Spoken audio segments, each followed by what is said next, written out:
Hola, soy Camila y te doy la bienvenida a Desde Cero, el podcast de Cero Innovación, para hablar de todo lo relacionado con innovación, inclusión, bienestar y medio ambiente.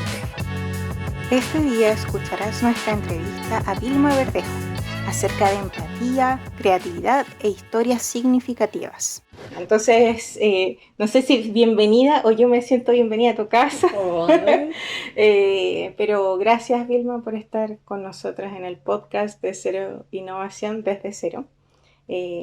Bueno, ahí contamos contigo que eres actriz, ¿cierto? Cuentacuentos y mediadora de lectura, que hay, como te decía, en realidad yo desconozco qué es, cuál es esta diferencia entre cuentacuentos y mediadora de lectura, y quizás nos podrías contar un poco de eso, pero primero que todo, muy bienvenida.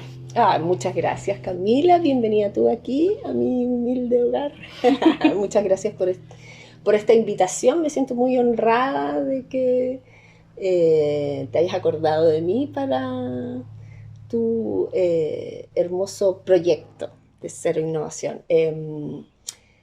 Soy actriz, como tú dices, me gusta el teatro y el cine y la televisión, eso es, desde mi área de actriz, esos son mis lugares comunes. Y por otro lado, me gusta mucho el ser narradora oral y llevar a cabo un oficio que es uno de los más antiguos en la historia de la humanidad, que es contar cosas, que es algo que hacemos todos a cada rato y en cualquier lugar, pero a mí me gusta hacerlo básicamente hacia el público infantil, que es mi preferido, contar cuentos, historias, leyendas, etc. Y me tomo la pregunta que tú me hiciste de la diferencia entre mediadora de lectura y cuentacuentos. La mediación, la actividad de mediación se da en distintos ámbitos. Tiene que ver con una persona que conduzca actividades relativas a entregar un contenido de algo. Yo puedo ser mediadora en el mundo de los museos, en el arte, mediar actividades sociales, y cuando me refiero a la mediación lectora, lo que nosotros hacemos, yo trabajé en una biblioteca. Fui una falsa bibliotecóloga porque no estudio eso, pero sí aprendí un poco del mundo de las bibliotecas, y lo que yo hacía ahí como mediadora de lectura era generar un vínculo entre los visitantes de la biblioteca y los libros y el mundo de la literatura. Entonces, para eso generábamos distintas actividades. Una de ellas son los cuentacuentos, que es una manera de hacer adaptaciones que es lo que yo hago, adaptaciones de libros, por ejemplo, que puedan ser fácilmente eh, entregados a los niños y a las niñas. Pero la mediación lectora es mucho más que eso, tiene que ver con el poder hacer recomendaciones de contenidos literarios, de libros a distintos tipos de público, y generar con el público ese otro vínculo. Podemos hacer mediación con un libro y generar una lectura y generar conversaciones en torno a un tema que trate un libro, por ejemplo, o hablar sobre un autor y las temáticas de un autor, o lo que los autores quieran los temas que quieran vincular o cómo se relacionan distintos autores a través de la literatura. Es mucho más amplio que el ser un cuentacuentos o una narradora oral. Yo creo que yo hago mediación lectora haciendo una actividad de cuentacuentos, pero puedo hacer mucho más, digamos. O sea que si yo voy, por ejemplo, a una biblioteca donde Ajá. estás tú como mediadora, Uh-huh. digo, quiero conocer más sobre algún libro de fantasía. Entonces ahí empezarías tú a hacerme una recomendación en base a los libros que están ahí, ¿no? Exacto, a lo que nosotros tenemos, quizás a los temas que a ti te puedan llamar la atención y yo poder recomendar autores, por ejemplo, Ujú. o recomendar lugares donde buscar, o recomendar actividades dependiendo de lo que tú quieras lograr con ese libro o ese autor, por ejemplo. Interesante. Pero Sí, yo entiendo que tú no empezaste siendo actriz desde el principio y menos así. Este recorrido de hacer todas estas cosas, entiendo que partiste como estudiando diseño. Entonces, sí. ¿cómo fue esa vuelta y quizás cómo se influye en ambos mundos, el diseño y la actuación y esto de mediar, el interactuar con las personas? Tienes toda la razón, Camila. Sí, mi formación profesional parte en Valparaíso estudiando diseño, eh, básicamente mira, debo confesar que fue básicamente por vueltas de la vida inesperadas, de Ujú. encontrar un lugar que me vinculara con, quizás de mala forma en un principio, con el mundo artístico, que era lo que yo pensaba que podía ligarme. Yo quería, cuando estaba chica, quería ser actriz, pero rápidamente en mi hogar fui censurada Suele por los pasar. motivos sociales y Mm, económicos que arraigados tan fuertemente en nuestra cultura, ¿verdad? De que si eres actor o actriz, te vas a perder por la vida, te vas a ujú, morir de hambre, no vas a poder hacer. Pero como yo era porfiada, ujú. ese bichito que nació nunca desapareció. Y en primer año, cuando estaba estudiando diseño, había un ejercicio que teníamos que, en taller, en Ujú. el ramo principal, teníamos que eh, hacer proyectos con distintas áreas que nos sugerían los profesores en ese momento. Estaban separadas estudiábamos lo natural, lo artificial y el gesto y el viento. Eran cuatro. Y en este descubrimiento de este mundo, de qué significaba, cuando hablamos del gesto, lo que hacíamos como proyecto era relacionar el, el cuerpo humano con el vestuario, de alguna manera, pero a través del gesto, de nuestros propios gestos que están vinculados siempre con un estado emocional. Si yo Interesante. estoy, si yo estoy enojada, puedo fácilmente eh, reconocer en el otro información que tiene que ver con el cuerpo, digamos, de posición, de posturas, de energía.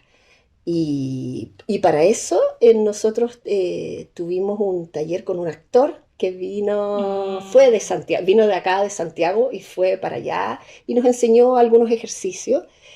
Y yo ahí fue como que ¡buah! me Volvió ese volvió ese bichito. bichito a mí y fue el proyecto con el que salvé el ramo, porque fue el que me fue mejor y a pesar de que a mí teníamos que aprender muchas otras cosas, con ese proyecto para mí me vinculó completamente con lo que iba a ser mi futuro, fue como una premonición. Entonces, eh, después de tomé unos talleres en el centro de extensión de la universidad y bueno, ya después yo quise seguir ahí, seguir y terminé terminando mi proyecto de título y ya ensayando una obra de teatro. Wow. Sí, era lo Y en que era. En paralelo, paralelo. wow, o sea, no sé, para quienes no han hecho un proyecto de título de diseño es súper demandante en tiempo, en creatividad, ¿cierto? En desarrollo material, entonces, entre muchas otras cosas, desvelos y eso en paralelo de estar haciendo esto otro, o sea, me imagino que son cosas que se alimentaron mutuamente en ese momento, pero un desafío enorme. Absolutamente, porque yo siempre, bueno, ¿y con qué me quedo del mundo del diseño? Yo, yo tomé la arista del poder de la comunicación. Creo yo que eso es lo que me ha mantenido quizás intelectualmente mi formación como diseñadora con el arte escénico que Ujú. realizo, porque la, nos forman desde el punto de vista del lenguaje comunicativo a nosotros los diseñadores eh, hacia el exterior con y la emoción, Ujú.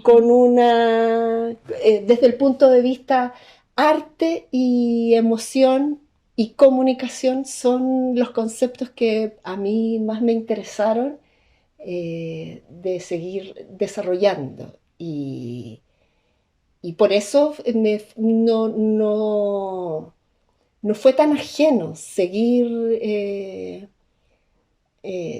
pensando en el diseño a pesar de estar ya dedicando mi mundo al teatro y a la actuación. Y desde ese punto de vista de que son ambas disciplinas creativas, ¿no? Eh, Desde lo que he estado leyendo de tu carrera artística son súper diversos los proyectos. No es como que pueda decir, no, ella siguió una línea así directa para hacer cosas, sino que hay una exploración. Y en eso, ¿cómo es tu proceso creativo? Así, ¿cómo, o qué te gustaría compartir de cómo es ese proceso de llegar a concretar una idea desde eso que es inmaterial, ¿cierto? Esto creativo, a concretarlo en una obra de teatro, en un cuento o en un personaje, en estas diferentes facetas que tienes tú? Mira, yo creo que la creación para mí parte siempre de la observación. Creo que ese análisis que uno hace de las personas, de las situaciones, de los hechos, eh, son fundamentales para uno ponerse en ese lugar o imaginar ese otro lugar al que yo quiero llegar. Si, si voy a crear un personaje, por ejemplo, voy a hacer propaganda acá, pero Dale nomás. está a punto está a punto van a sacar de Netflix El Ujú. Reemplazante, una de las series de televisión más vistas de nuestro país, y el personaje que hago ahí, Ujú. que es eh, la madre de un estudiante de un sector vulnerable de nuestro país, tenía características especiales cuando a mí me lo presentaron. Era una madre con problemas de alcoholismo y de un estrato social muy castigado. Entonces, si yo te cuento eso, tú en tu cerebro ya estás pensando en esa imagen que a veces es cliché, es decir, tiene como esos lugares comunes que uno puede ver por fuera de que hablan arrastrado, quizás, que si son alcohólicas, que tienen, se visten de una manera, si vienen de un estrato social X, se visten de una manera, hablan de una manera, eh, pero yo tengo que humanizar a ese personaje como actriz para Claro. poder crear mi propia madre con esas características. Entonces, eh, aparte de estudiar el guión y de ver y de ver las características del personaje, a mí me sirve mucho observar eh,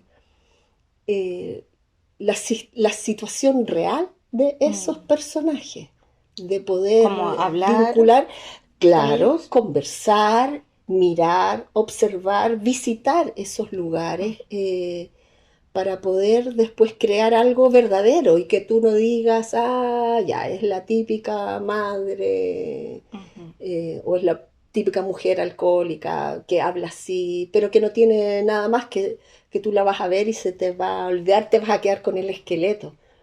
Pero, no, pero sí, uno observa y puede encontrar la raíz de eso, uno como actor guarda toda esa información para poder después eh, comunicarla. Entonces, ahí yo me acuerdo de mi proyecto del gesto, donde eh, teníamos que crear un vestuario que fuera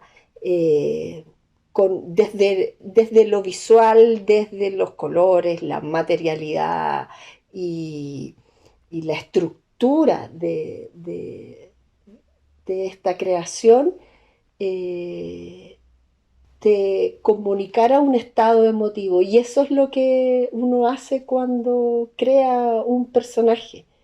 Porque, sobre todo en la primera temporada, yo aparezco en algunas escenas y no hablo nada, mi personaje no dice nada.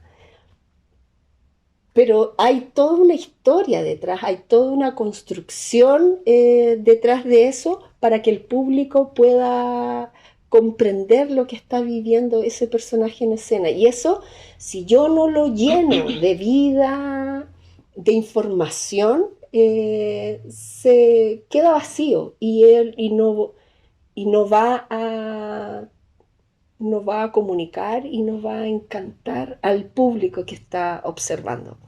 O sea, la palabra que me viene a mí como así fuerte es empatía, ¿no? El poder, porque uno puede caricaturizar una situación y que no es algo que suceda, o sea, sucede en el mundo de la actuación, sucede, pero sucede en otros escenarios, o sea, en nuestra vida normal, quizás hacemos lo mismo con la gente de ponerles un cartel, ¿cierto? Crear una caricatura de una situación, de una persona en particular sin llegar a conocerla y empatizar con ella. Entonces, este ejercicio que tú hablas de observación tiene mucho corazón, no es una observación, mi impresión es así, ¿cierto? No, que no es una observación fría, así como de un doctor, sino que como práctica, pragmática, sino que está desde el entender la vereda del otro, ponerse en su lugar y después poder transmitir eso a otras personas.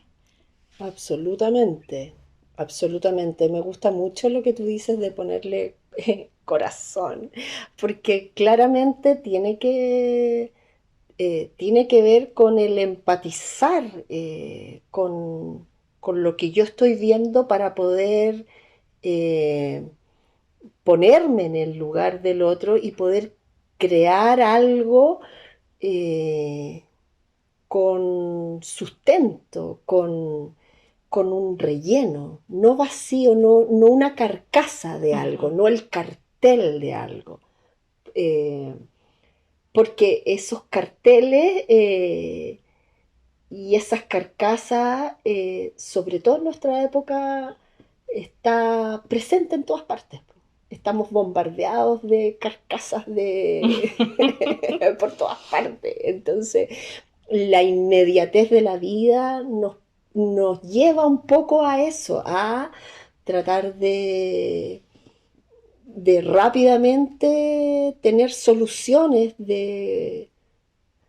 creativas, soluciones constructivas, soluciones de nuestra propia vida, con ese grado de inmediatez que la vida nos va llevando, pero olvidamos muchas veces en esa capacidad que tiene el ser humano de empatizar y de ponerse en el lugar de otro para, para todo, en realidad. Uh-huh. De hecho, ahí me llamaron varias cosas la atención de tu carrera profesional. Por ahí vi colaboraciones con diferentes instituciones y desde como cuentacuentos, por ejemplo. También ha habido todo un trabajo con personas que tienen alguna discapacidad y quizás sería interesante ver cómo ahora esto lo has llevado a ese otro mundo, ¿cierto? De el trabajar con personas con quizás una forma de ver el mundo diferente, desde que su cerebro está conectado de manera diferente. Y quizás cómo eso te ha enriquecido en tus otros procesos. Sí, mira, cuando trabajé en una biblioteca, bueno, esta biblioteca estaba en un centro comercial, en un mall, que es una rareza como tienda dentro de ese espacio de consumo. Claro. Entonces, tuve la oportunidad de conocer público muy diverso y llegaba mucha gente porque tenía la particularidad además de este lugar de tener una estantería abierta, no como esas bibliotecas antiguas donde nosotros nos encontrábamos con las señoras pototella, con los lentes así, que te hacían callar y que uno no podía hacer nada y que tenía que pedir un libro y la señora se sumergía en unas estanterías y aparecía después con unos mamotretos. Entonces, podía ahí yo observar los comportamientos diversos de los libros y como mediadora de lectura acercarme a ellos y una vez conocí a una profesora que era la directora de una escuela de lenguaje y tenía ella una propuesta de poder mostrar estas actividades que nosotros hacíamos de cuentacuentos para los visitantes de las bibliotecas en su espacio. Que para ella era mucho más fácil que nosotros pudiéramos ir al lugar que llevar a los niños que ellas recibían a niños con TEA, que es trastorno del espectro autista, que abarca distintas, digamos, con distintos grados, digamos, distintos grados que tienen, digamos, estas personas de vincularse con el espacio exterior y con el mundo, ¿verdad? Uh-huh. Entonces, tuve la oportunidad de ir para allá y antes tratando de buscar información rápidamente de cómo uh-huh. poder llegar y porque claro, uno tiene una manera, yo tengo una manera de hacer las funciones de cuentacuentos para un público general, no quiero decir normal, porque creo que es una palabra horrible.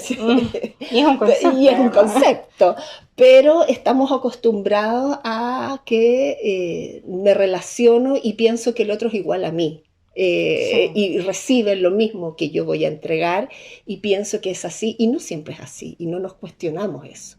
Entonces era esto fue una oportunidad y un desafío muy grande de poder como algo que para mí era súper natural, entregarlo de una manera acostumbrada, tener que hacerlo ahora de otra manera. Eh, pero de otra manera en el sentido de no cuestionar, es súper loco, porque no era cuestionar la manera de cómo yo lo hacía, sino que sacar los prejuicios de cómo yo estaba entregando esa actividad. Ujú. Y lo que yo te contaba antes que empezáramos esto, cuando conversaba con la directora, ella me explicaba que las características de la sesión iban a ser distintas porque eh, las capacidades sociales de ellos son las que quizás nos diferencian más con el mundo normalizado al cual estamos acostumbrados, el saludar, el despedirse, el contestar, el vincular de manera corporal, el Ujú. mirarse a los ojos, el no mirarse, el tocar, el no tocar, esas cosas son parte, iban a ser parte de ese momento para mí. Entonces yo tenía que saber cómo enfrentarlas y cómo concretar una actividad para que llegara al fin, que era contar una historia al final. Y, y para mí fue un gran desafío y había hecho hace muy poquito tiempo una adaptación de una leyenda, buscando las leyendas, Ujú. eh, me encontré con la historia de la quinoa, una planta, Ujú. que todos dicen es un cereal, claro, sí es un cereal, pero en definitiva es una planta que es una leyenda aymara que cuenta el origen de este alimento y eh, cuenta cómo nació en la tierra. Y al final del cuento, eh, yo les muestro a los niños eh, cómo es la quinoa, que no la vean en un dibujo Claro. o en un video que cuente la historia de eso, sino que la conozcan y que la puedan tocar y observar concreto con sus propias manos. Y, y fue una actividad muy interesante para mí, muy gratificante poder preparar un momento eh, de ordenar una historia de manera diferente sin las preguntas o los adornos que a veces uno recurre para entretener o estimular al público, sino que aquí era, yo tenía que despojarme de todo eso para poder solamente entregar y ser eh, verdadera en mi entrega para que ellos pudieran recibir lo que estaba sucediendo. Y me parecía eh, muy interesante el que ese público también tuviera el acceso de poder vivir una experiencia lúdica y narrativa como una función de cuento a cuento. ¿Y cómo fue la recepción de los niños en este caso? ¿Hubo alguna sorpresa? ¿Fue así como tantas cosas que te dijeran algo? ¿Pasó algo de eso o no pasó? ¿Cómo fue? Mira, sí, en un principio yo debo reconocer que la primera vez estaba muy nerviosa. Estaba muy nerviosa porque yo estoy acostumbrada cuando hago las funciones de guiar. guiar el momento, guiar el viaje, de guiar, conducir, desde el saludo hasta la despedida, toda la función. Eh, entonces, de hecho, ni los evito que los profesores, cuando estoy en un colegio, en una escuela, evito que ellos hablen, que digan lo que voy a hacer para que no quiebren la sorpresa. A mí no me gusta decir, hola niños, voy a contar ahora la Caperucita Roja. Porque yo creo que si uno adelanta, ya tú creas en el otro la imagen inmediatamente de su propia versión de la Caperucita y no es la que yo les voy a contar. Claro. Entonces, todo eso yo lo tenía que en ese momento guardar en el bolsillo porque nada de eso me servía en ese lugar. Pero a pesar de todos mis prejuicios, fue una experiencia increíble. Yo llegué, saludé y habían 20 y me contestaron 2. Los otros 2 no me contestaron, no me miraron, pero sí, yo, mira, a pesar de que tenía que, lo que yo te decía en un principio, de olvidarme de la conducción, yo sí no quise, no quise cambiar tanto ni cuidarlo tanto, porque yo quería ver cómo ese momento ellos también lo podían vivir. Es decir, yo, por ejemplo, hay una parte en la leyenda en que el personaje tiene que llamar al cóndor que está arriba en la cordillera de los Andes y tiene que gritar. Es lo que yo les invento, porque no dice, la leyenda no dice que tiene que gritar, entonces yo digo, este personaje gritar, cóndor. Y yo les pregunto a los niños, ¿me pueden ayudar ahora a que digan cóndor? Y repetían conmigo. Lo hicieron.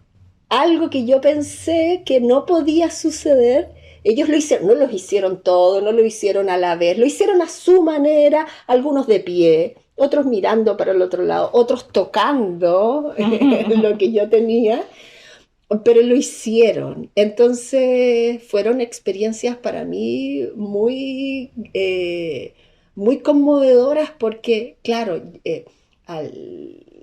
la encargada me trataba como de protegerme un poco de que yo no me fuera a sentir mal por cómo ellos actuaban conmigo, y fue al contrario. O sea, sentí que todo funcionó y fluyó de la mejor manera posible. Al final de la historia, lo que yo te contaba, que les muestro la quinoa en un pocillito de greda, era increíble ver cómo hay algunos que no querían tocarla, que les daba miedo, porque hay algunos que tienen sensibilidad al tacto, sí, y les cuesta. Entonces, claro, yo no obligaba a nadie, pero habían otros que sí querían, y se lo llevaban a la boca, porque yo, claro, no les llevé la quinoa cruda, por supuesto, sino que era una quinoa inflada que se come como cereal, que podían tocarla y comerla. Y después era increíble, se la tiraban, corría por el piso, la tocaban de acá, o sea, vivieron una experiencia así con el cereal, con la quinoa y después entre sus manos y mirándola, y después me tocaban los bolsillos, porque yo la sacaba y pensaban que yo tenía más. Y claro, fue increíble cómo ellos podían, ellos vivieron ese momento perfectamente. Fue muy divertido porque volví, en una escuela me tocó hacerlo 2 veces. Yeah. Porque no habían ido los mismos niños y tuve que repetir. Y habían algunos niños que se recordaban y me avisaban a quién va a venir, y ya sabían que venía el cóndor. del cielo, me hablaban, del cielo. Y repetían, porque hay algunos que les gusta algo o les gusta algo que tú dijiste, y lo repiten, lo repiten, lo repiten. Y fue para mí sorprendente. O sea, eso significa que les llegó la historia y quedó Exacto, grabadísimo. grabadísima. Y fue increíble, fue para mí muy gratificante. Sí. Bueno, creo que así como esas hay un montón de otras experiencies que tienen, pero me llama mucho la atención esto del cómo adaptarse, pero sin dejar de ser uno mismo, por un lado. Y por otro está la historia en sí misma, ¿cierto? Esta historia de la quinoa, que es parte de una serie de cuentos, ¿cierto? Que se llama Alimentos Sagrados. Ujú. Y que ahí tú me contabas que está en desarrollo un proyecto que es para profundizar aún más esta experiencia que fue tan reconfortante, con tan buenos resultados y que, bueno, ahora contaste un poquito nomás de la historia, pero que tiene harto detrás, o sea, no es solamente el contar un relato de una planta X, tiene un trasfondo. Quizás nos podrías contar un poquito más de eso. Sí, bueno, la quinoa es parte de mi proyecto estrella, que se llama Alimentos Sagrados, es el nombre que le puse, que es un proyecto de investigación que estoy desarrollando, eh, que tiene que ver con las historias de ciertos alimentos eh, que son sagrados para los pueblos originarios de Latinoamérica. Me llama mucho la atención cómo el relato oral, eh, desde las culturas ancestrales hasta nuestros días, se ha mantenido porque es el origen. Me interesa mucho el origen, y lo que yo cuento a través de estas historias es justamente eso, el origen de estos alimentos en la tierra, y cómo los pueblos originarios cuentan y contaron a los suyos eh, esta historia. Entonces, lo que estoy haciendo es eh, proponer el desarrollo de un proyecto literario que espero que se transforme en un libro que compile estos alimentos sagrados. Eh, Está la quinoa, el piñón, la papa, el maíz, el café, el cacao. Ah, eso me Eh, gusta. y que tiene que ver, claro, por un lado, con la cosmovisión de los pueblos originarios, cómo ellos relacionan al ser humano, la naturaleza, el medio ambiente, eh, y cómo nosotros, a través de ese relato, podemos también hablar de distintos temas como el cuidado de la naturaleza, el respeto por el medio ambiente, las culturas ancestrales, la alimentación saludable. eh, y me interesa desde un punto de vista de las leyendas, porque son historias concretas y que son fáciles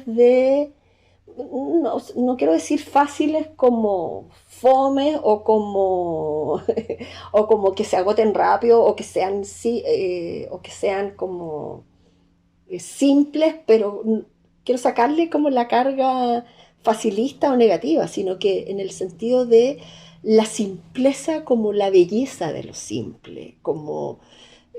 como lo concreto con lo menos es más. Me gusta eso. Y creo que estas leyendas con un poco texto, con un relato muy simple, puede hablarnos de tantas cosas. Entonces, eso es lo que me llama la atención, y eso es lo que estoy tratando de hacer con esta entrega que básicamente está pensada para el público infantil, que es mi público preferido. Bueno, maravilloso escuchar eso. También me hablabas de cómo se relaciona con la cosmovisión de todos estos pueblos. O sea, al Ujú. final es una entrega que va a tener mucho de un significado más allá de este relato simple. O sea, que también eso es algo que tengo muy presente, el que de repente vemos en la simpleza de los pueblos originarios, por ejemplo, hay símbolos y esos símbolos tienen mucho sentido que va más allá de esa forma. Y en esto mismo, o sea, lo que dices de los alimentos, de que hay mucho más, está el medio ambiente, está el cómo contamos las historias, está lo que queremos preservar también de quiénes somos, porque a través del relato oral, ¿cierto? Es eso. Absolutamente, exacto. Así es ir a nuestras raíces, digamos, a reconocernos, a saber dónde estamos, a saber que somos parte de la naturaleza, que somos parte de la tierra, que no somos los dueños y que eso tiene que estar, que tenemos que ser siempre conscientes, yo vuelvo a la inmediatez, se nos olvida porque que eh, estamos ocupados o estamos bombardeados por el consumir, por el representar y por el responder siempre en distintos ámbitos. eh, eh, pero se nos olvida a veces que desde dónde venimos y para dónde vamos es muy concreto y muy simple y que los pueblos originarios lo tuvieron claro hace mucho tiempo. Y somos nosotros los que a veces nos rebuscamos y nos enredamos eh, Mm. y nos olvidamos de las cosas simples, nos olvidamos de, de la, de la felicidad de observar el crecimiento de una planta, la sonrisa de un niño, no sé, Sí, cosas bueno, como esas. bueno, en verdad espero con ansias ese libro. Espero con ansias leerlo y verte en las cosas que sigas haciendo. Ahí, recuérdanos nuevamente el nombre de la serie de Netflix, El reemplazante. El Reemplazante, para anotarlo ahí, verlo un fin de semana calientito, no sé, ahora que ya se vino el otoño. Eso. También si vamos a compartir tu Instagram para si hay gente que le interese contactarse contigo. No sé si ese es el mejor medio para... Sí, yo Sí. creo que, bueno, ahora como son las redes y el poder de las redes sociales, que no lo vamos a desconocer ni lo vamos a descubrir ahora. Ujú. Eh, sí, en mi Instagram tengo dos. Bebe Cuentos es B corta Cuentos, todo junto. Es es lo que es la red que tiene que ver con todo mi trabajo de Ahí cuentacuentos. se apagó Sí, recién. pero no pasa Sí, nada. Ah, ya. sí, sí. Y narradora oral y Vilma Verdejo me encuentran que ahí, si quieren paparasearme más en detalle, porque ahí, claro, va mi cosa más íntima, pero también lo que hago en el mundo como actriz. No quiero mezclar las dos cosas porque eh, como a veces he tenido que hacer, no sé por qué, a uno a veces le tocan en la vida cosas, personajes truculentos y todo. Me ha tocado mucho de eso y tengo Sí. muchas cosas.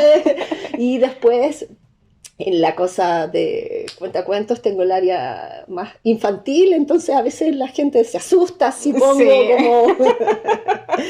Entiendo, entiendo. ¿Entiendes? Entonces por eso separé y me ha dado un poco mejor resultado, creo. Mejor, ¿cierto? Bueno, muchas Sí. gracias, Vilma, y entonces vamos a compartir ahí tus redes sociales con esas pequeñas consideraciones para que sepan dónde estás y seguir compartiendo tu bello trabajo y ese amor gracias. por las cosas que haces. Muchas gracias, encantada. Bueno, así que nos vemos pronto.